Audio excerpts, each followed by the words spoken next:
Assalamualaikum warahmatullahi wabarakatuh. Perkenalkan, nama saya Sylvia dengan NIM 402200206 dari jurusan Perbankan Syariah I.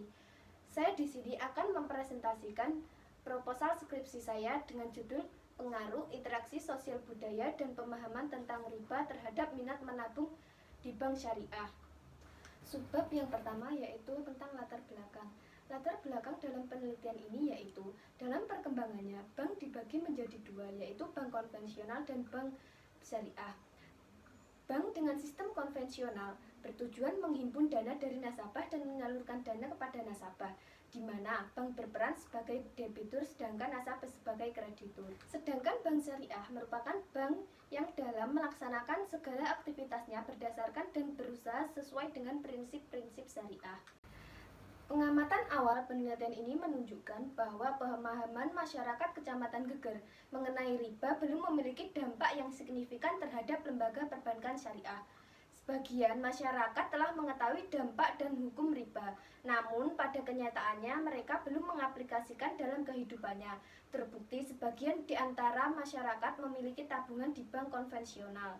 Mayoritas dari mereka mengakui kenyamanan bertransaksi di bank konvensional karena tersedianya ATM yang mudah dijangkau. Hingga saat ini, kualitas ATM di bank konvensional ataupun pelayanan dalam bentuk lain memang telah melimpah ruah yang dapat memudahkan setiap konsumen bank tersebut. Sebagian dari masyarakat juga mengakui telah terlanjur membuka rekening tabungan di bank konvensional dan masyarakat telah nyaman terhadap pelayanan bank konvensional dan menurutnya kurang praktis membuka rekening baru. Berdasarkan latar belakang di atas, maka saya merumuskan masalah sebagai berikut. Yang pertama, apakah interaksi sosial budaya berpengaruh terhadap minat menabung di bank syariah? Yang kedua, apakah pemahaman tentang riba berpengaruh terhadap minat menabung di bank syariah? Yang ketiga, apakah interaksi sosial budaya dan pemahaman tentang riba berpengaruh terhadap minat menabung di bank syariah? Sedangkan untuk tujuan penelitian ini untuk mengetahui interaksi sosial budaya apakah berpengaruh terhadap minat menabung di bank syariah. Yang kedua, untuk mengetahui seberapa pemahaman tentang riba berpengaruh terhadap minat menabung di bank syariah.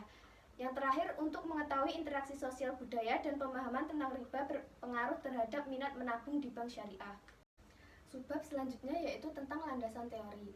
Bab yang pertama yaitu mengenai minat. Minat merupakan suatu sifat yang relatif menetap pada diri seseorang.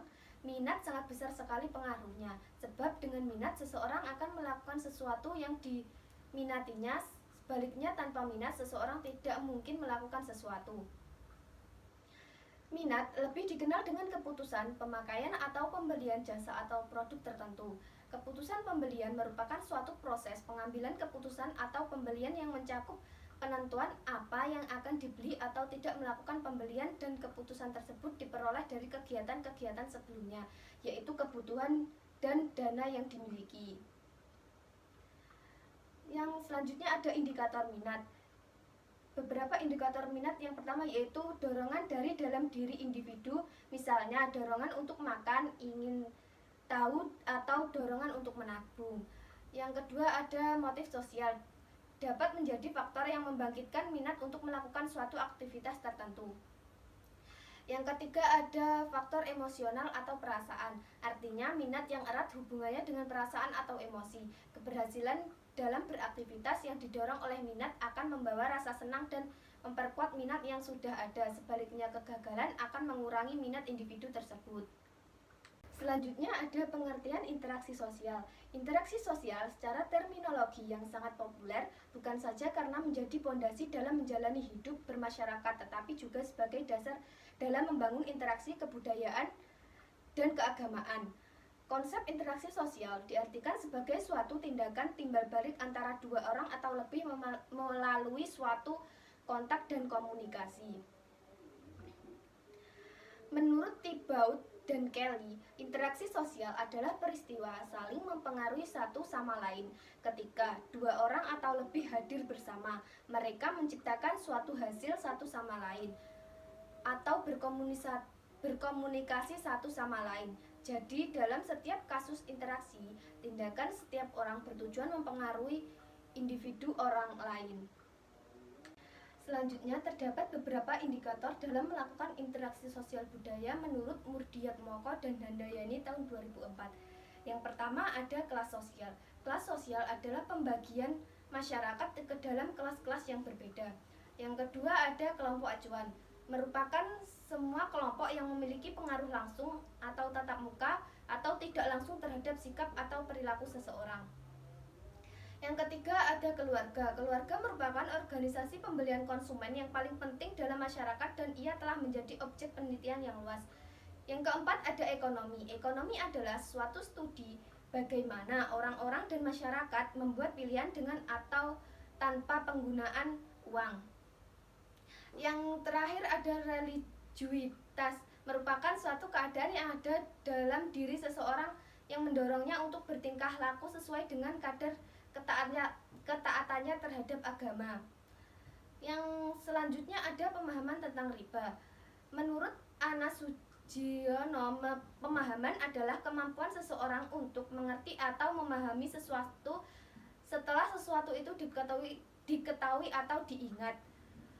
Selanjutnya ada menurut Nana Sujana, pemahaman merupakan proses, perbuatan, dan cara memahami. Sedangkan dalam taksonomi Bloom, kesanggupan memahami setingkat lebih tinggi daripada pengetahuan. Namun tidaklah berarti bahwa pengetahuan tidak dipertanyakan sebab untuk memahami perlu terlebih dahulu mengetahui atau mengenal. Selanjutnya terdapat indikator pemahaman. Menurut Wina Sanjaya mengatakan pemahaman memiliki ciri-ciri sebagai berikut. Pemahaman lebih tinggi tingkatnya dari pengetahuan.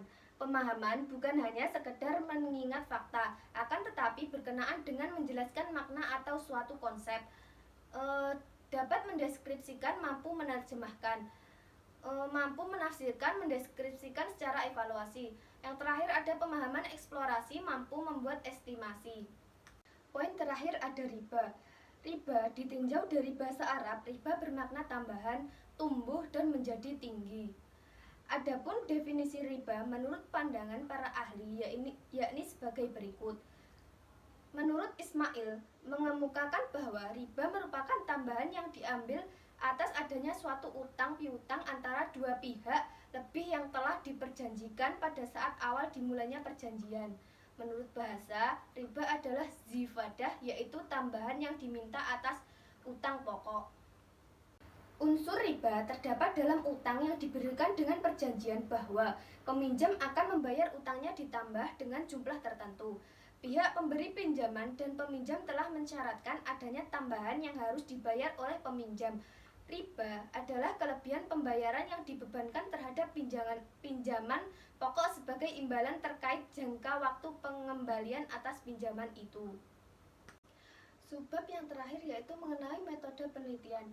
Metode penelitian yang dipilih yaitu metode penelitian kuantitatif, sedangkan tipe penelitian yang dilakukan menggunakan penelitian survei dan penelitian asosiatif.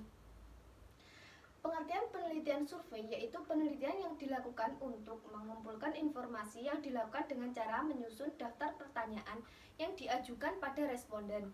Pengambilan data dapat melalui kuesioner dan wawancara. Pengumpulan data jika menggunakan kuesioner dibuat sebuah pertanyaan untuk diisi oleh responden dan wawancara dapat dilakukan dengan cara tanya jawab secara langsung. Sedangkan pengertian penelitian asosiatif merupakan penelitian yang bertujuan untuk mengetahui hubungan antara dua variabel atau lebih. Dengan penelitian ini, maka akan dapat dibangun suatu teori yang dapat berfungsi untuk menjelaskan, meramalkan, dan mengontrol suatu gejala. Metode penelitian yang selanjutnya ada variabel dan definisi operasional. Pada penelitian ini terdiri dari dua variabel, yaitu variabel independen dan variabel dependen. Pada variabel independen terdapat X1 dan X2. Yang pertama ada interaksi sosial itu X1 dan pemahaman tentang riba itu X2. Dan untuk variabel dependen adalah minat menabung di bank syariah atau Y. Sedangkan pada definisi operasional terdapat variabel minat dengan indikator dorongan pada butir soal 1 dan 2, motif sosial pada butir soal 3 dan 4, faktor emosional pada butir 5 dan 6, bersumber dari Abdurrahman Saleh 2004. Yang kedua ada interaksi sosial budaya dengan indikator kelas sosial pada butir soal 7 dan 8, kelompok acuan pada butir 9 dan 10, keluarga pada butir 11 dan 12, ekonomi pada butir 13 dan 14, dan bersumber dari Murdiat Moko Handayani 2004. Yang ketiga ada pemahaman. Pada indikator adanya pemahaman lebih tinggi tingkatnya dari pengetahuan pada butir 15 dan 16. Yang kedua ada mengingat fakta pada butir 17 dan 18. Yang ketiga ada mampu mendeskripsikan pada butir 19 dan 20. Yang keempat ada mampu memanfaatkan pada butir 20 dan 21.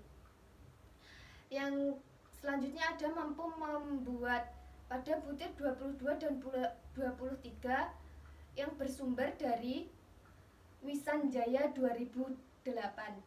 Poin selanjutnya terdapat lokasi penelitian. Penelitian ini dilakukan di Kecamatan Geger yang ada di Kabupaten Madiun. Peneliti memilih lokasi di daerah Kecamatan Geger karena sebagian masyarakat masih belum terlalu paham terhadap bank syariah dan kurangnya pemahaman interaksi sosial budaya terhadap bank syariah.